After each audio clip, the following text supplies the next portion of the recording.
Media మిత్రులకు తెలియజేయనది ఏమనగా నందమూరి నగర్ వైఎస్ఆర్ నగర్ కాలనీకి చెందిన భాగ్య తన కూతురు కనిపించడం లేదని ఫిర్యాదు చేసింది. వివరాల ప్రకారం ఈరోజు కూతురు ఝాన్సీ తండ్రి శ్రీనివాసులు వయసు 21 ల్యాబ్ టెక్నీషియన్ కోర్సు చేసి ప్రస్తుతం ఇంట్లోనే ఉంటుంది. ఈరోజు ఉదయం ఇంట్లో ఉన్న అందరూ పనికి వెళ్ళగా ఇంట్లో నుంచి వెళ్లిపోయింది.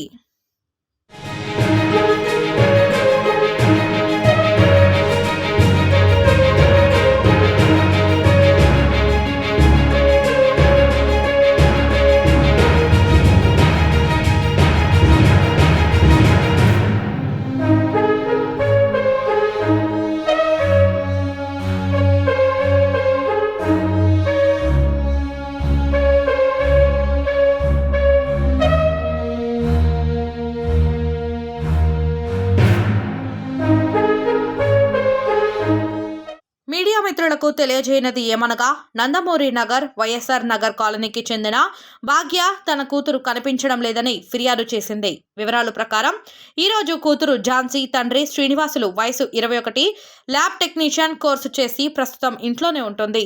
ఈరోజు ఉదయం ఇంట్లో ఉన్న అందరూ పనికి వెళ్ళగా ఇంట్లో నుంచి వెళ్లిపోయింది.